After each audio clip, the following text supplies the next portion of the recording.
decision the way he left. And when he left, he should have taken the oil instead of giving it to ISIS and Iran.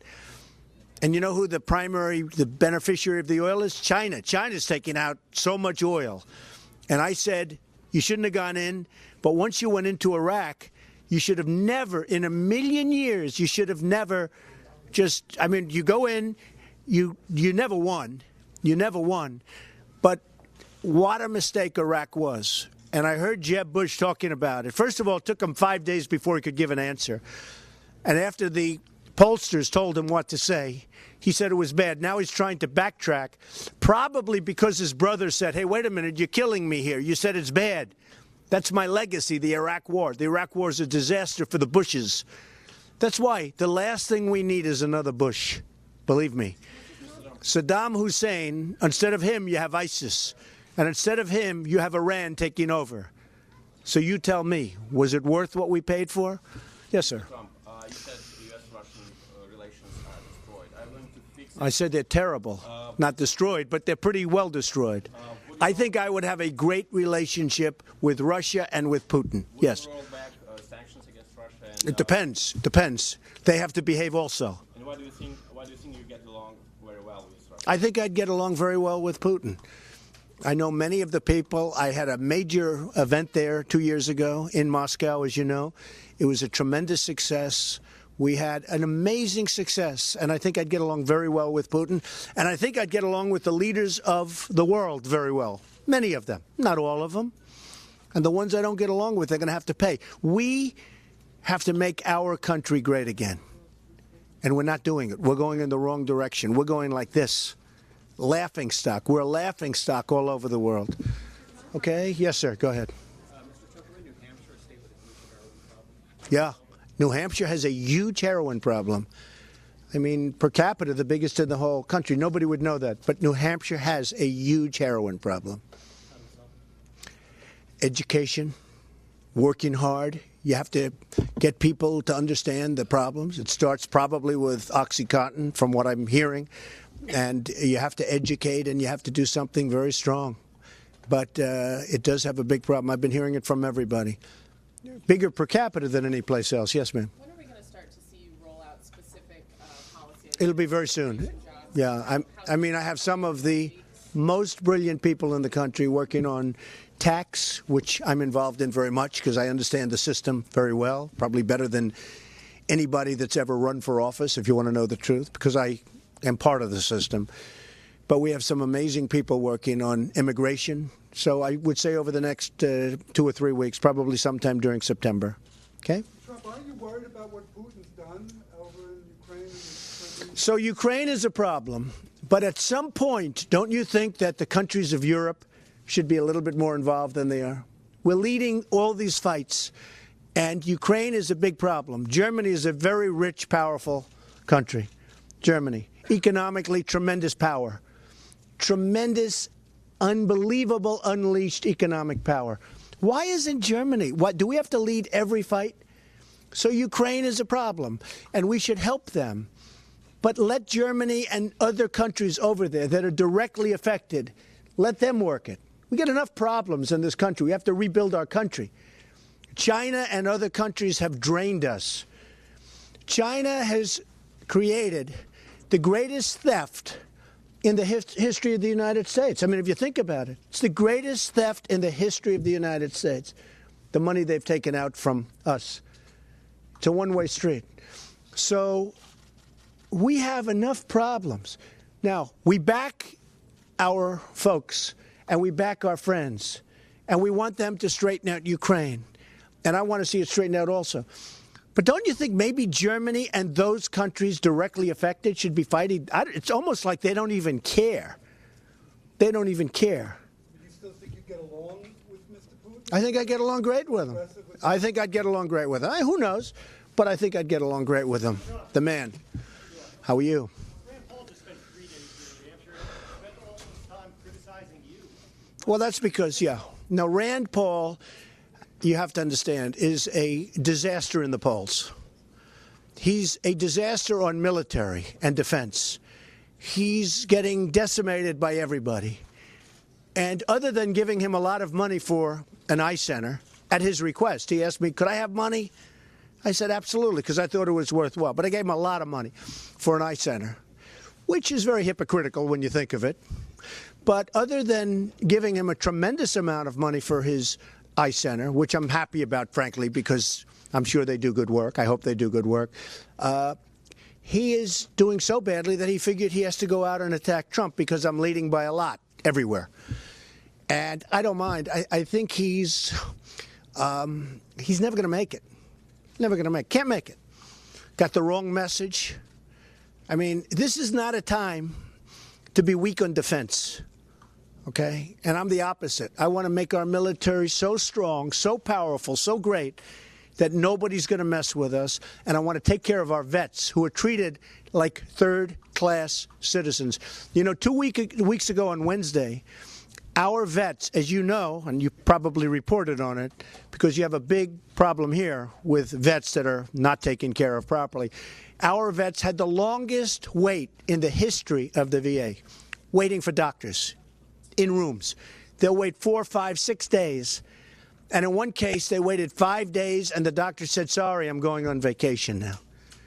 So our politicians all talk, no action. They're all the same. Our politicians have let the vets down. Rand Paul has let the vets down. He's let the vets down. So, but Van Paul, you know, I don't blame him. He's doing so poorly in the polls, so he attacks the person that's running. You know, hey, look, I've been attacked now by Perry of Texas, and he went bing like a rocket ship, except in the wrong direction. I was attacked by Lindsey Graham, and he had 2 points. Now he has 0. Now, Rand Paul has very few points, but I think he's going down, too. And I'll say one further thing about Rand Paul, then let's not waste a lot of time. But Rand Paul is using the people of Kentucky. Either run for Senate and do a good job, or run for president. You don't run for president, and by the way, if I don't make it, I'll become your senator reluctantly. If I were somebody, a good, strong Republican from Kentucky, I would run against him in a heartbeat, and you'd win. Because the people of Kentucky are being used by Rand Paul. Now think of it.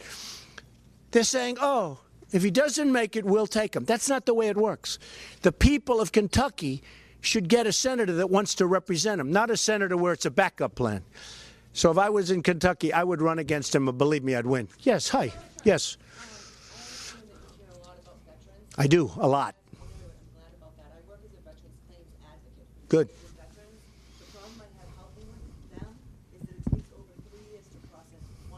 Unbelievable. You hear that? It takes over 3 years to process one veteran's claim. My question to you is, do you think the VA has run out of money to help them because it's been allocated? No, I think they've run out of competence.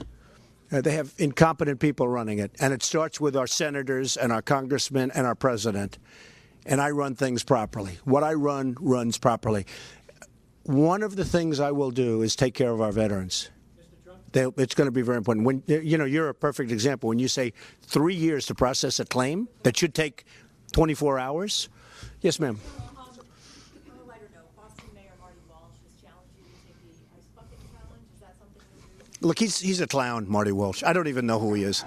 This guy, Marty Walsh, he spends all this time and effort and money on an Olympic bid, and then he goes out and he's talking about ice bucket challenges. Get a real mayor.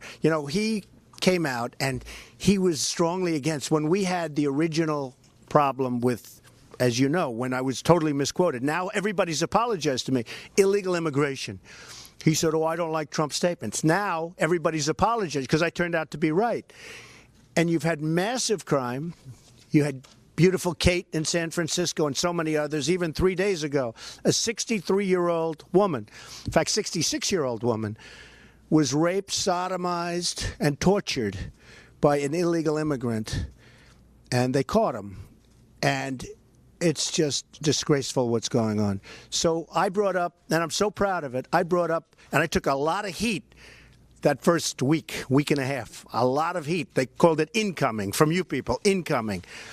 Now so many people have apologized to me, and it's become a mainstay of everybody's campaign. The problem is they don't know what to do about it. I do. I know how to solve the problem, and it starts with building a wall. Believe me. Okay. Yes, sir. Some of your recent comments were reprehensible about women, speaking I don't think he said that. No, I don't think he said that. Let me tell you something. Jeb Bush said that on women's health issues that he won't fund him. Then he apologized. You okay? Jeb Bush said that on women's health issues, he won't fund them. Whose phone is that? You ready? Third time. Ready? Jeb Bush said that on women's health issues, he won't fund them. Then he said, oh, I misspoke. I'm so sorry. I cherish women. Women will be taken care of better with a President Trump than anybody else, Republican or Democrat, anybody else. And, you know, you can look at my company. I have many women executives. They make, in many cases, more money because the second question, how many do you have? Many. And I'm going to be introducing them over a period of time, too. They're unbelievable executives. And they're paid almost, I think they're paid more. We're looking into it. We're studying it right now. But they get paid more. They're phenomenal. They're incredibly talented. And even years ago, in charge of major construction projects, I've had women in charge, which years ago was unheard of. So I've been way out in front. And Governor Baker should only dream about doing for women what I've done and what I will do. But on the women's health issue, there will be nobody better than Donald Trump. What does that mean? Does that mean more funding, or I mean? It might be more. You know what it means? Whatever it takes. That's what it means. Whatever it takes. Yes, ma'am.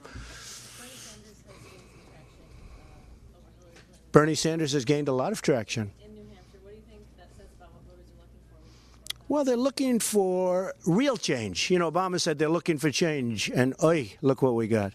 We got change. But they're looking for something different than what they have. And, you know, Bernie Sanders is not going to end up being the standard, but certainly he and I are getting by far the biggest crowds. I mean, look at the crowd tonight.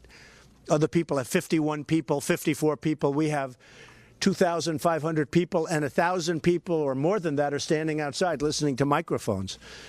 So, and loudspeakers. So we have, you know, we've had tremendous crowds. I had 15,000 in Phoenix. We've had, you know, every crowd is a record crowd. Every crowd is totally sold out. And he's done the same thing on the other side with a very different philosophy, to put it mildly. Rand Paul has come out with this ad that sort of brings together comments about supporting Yeah. health care and single payer health care, supporting Hillary Clinton. How concerned are you? You said your positions have evolved, but how concerned are you that people are going to? I don't think so. Look, I built a net worth of more than $10 billion. I've been a world-class businessman. All over the world I build. I have some of the great assets of the world. And that's the thinking. I don't say that in a braggadocious way. That's the thinking that our country needs to take our jobs back from China and Japan and Mexico and clean up the border, by the way, speaking of Mexico. But that's the kind of thinking we need to take back our jobs, bring back our money, bring back our manufacturing. You take a look at China, what they've done. They've taken our money, our jobs, our base, our manufacturing, and we owe them $1.4 trillion. That's like a magic act. They've taken everything, and we owe them money. You know, we owe, right now, China, $1.4 trillion. I'm telling you, it's like a magic act. How do they do? They get everything, and we owe them money. Not the other way around. Because we're led by people that don't have a clue. Honestly, I think we're led by stupid people. I don't think they're bad people. You know, it used to be they said, it's so bad, it has to be that they're bad people. I actually don't think, I think they're very stupid people. Our leaders don't have a clue. They're incompetent. And China's a great example. I met with Carl Icahn, one of the great business people, and I had dinner with him 2 nights ago. And I said, Carl, if I do this, I'm going to put you in charge of China, and I'm going to add in Japan. And you know what? Everything's going to be just fine for us. Going to be just fine. We have people negotiating for us that they have no idea what they're doing. They're not even business people. And remember this, Bush and Hillary and all these people, they have a lot of money. They raise a lot of money from my friends. I used to be one of them. I contribute to everybody. And they're always there for me. But that's not good for the country. That's not good as a system. But Jeb has raised $114 million, approximately. Everybody that puts money up for Jeb Bush, it's like he's a puppet. He's totally controlled by these people.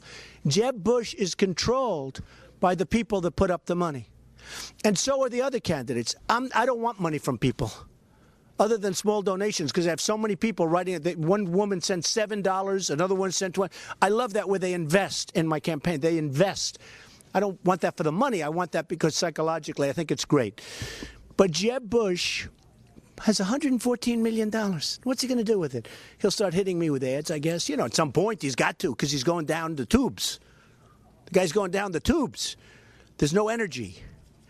So when Jeb and Hillary and all of these other candidates start spending money, remember this: that money was given by people that have total control over them. And those people, many of whom I know very well, they don't care about him. They don't care about the color of his hair. They don't care anything about him. And they don't care about the country in many cases. They only want whatever they want, and they'll get plenty. Yes, sir. Many of the people who Yeah. contributed, we don't know who they are. Would you call on Jeb Bush to have his PAC release the names of the donors? They should release the names of the donors. I think we should be much more open, talking about campaign finance. I think we should be much more open. If somebody contributes a lot of money, we should know who those people are. What about Citizens United? Did you think that was a bad decision? Would you agree? Well, it's not a great decision for me, and they're friends of mine. David Bossie, they're friends of mine, because I'm putting up my own money. So here you have other people putting up money into other campaigns where they'll have total control. 100%, Katie, they will have control of those people that are running for office. One of the reasons I've done so well in the polls is because everyone knows I'm not going to be controlled. I'm going to do what's right for the country. No lobbyists. I have all these lobbyists. I know them all. I've hired many of them over the years. They're very good. But when they give $1 million or $5 million to Jeb Bush, they have total control over him. He will do, like a puppet, whatever they say. With me, there's none of that. So would you push for legislation to change that? I love the idea of campaign finance reform. And one of the things you should do is everybody should be known. If somebody gives $1 million or $2 million or $5 million, it should be known. And I will tell you this nonsense with PACs where they have millions of dollars raised, $100 million raised, and they don't coordinate with the other people. I mean, Bush puts his best friend in there. They don't talk. You're not allowed to talk. Do you really believe that that doesn't happen? Okay? They're not allowed to talk. Okay? They play golf on Saturday, but they don't talk about the $100 million or where they're going to invest. Come on. We're not babies. It's a shame. It's a disgrace. And what I would like to see is if you put money up, you can put money into either or both. Do whatever you want. But there has to be transparency. You have to know where the money's coming from, and that would help. Limits, okay. I mean, Having a woman as the vice president, what women do you have in mind? I would love to have. I think the concept of a woman running with me would be fabulous. Too soon to say.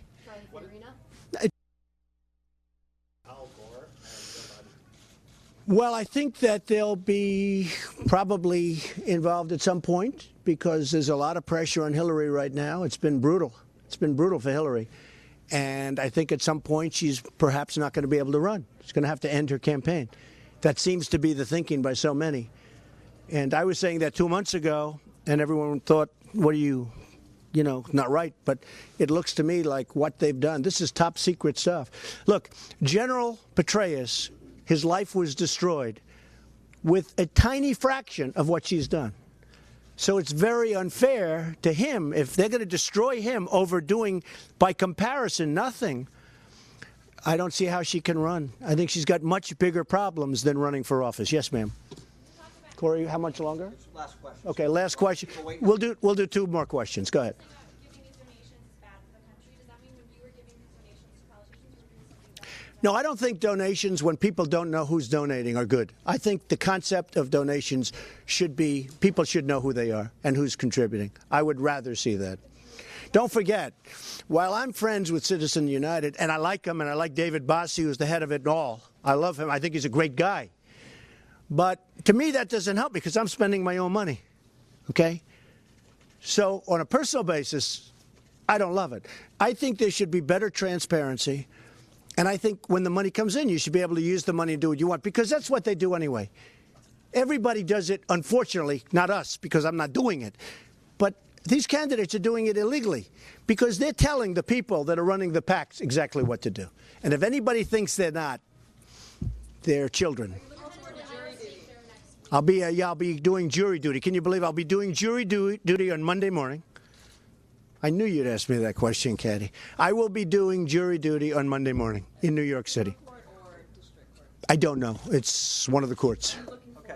Yeah, I'm looking forward to it. I think it's fine. Regarding specifics on policy, why not have that stuff rolled out? It's going to be rolled out soon. Thank you very much. I will see you. Are you still going to give free helicopter rides? I don't know. Are we giving helicopter rides? I think so. I hope so. To the kids. Who is this race going to be between India? Who will this be? Well, I don't think it's going to be Hillary, but we're going to find out pretty soon. Okay? Thank you. Yes, sir. Thank you, everybody.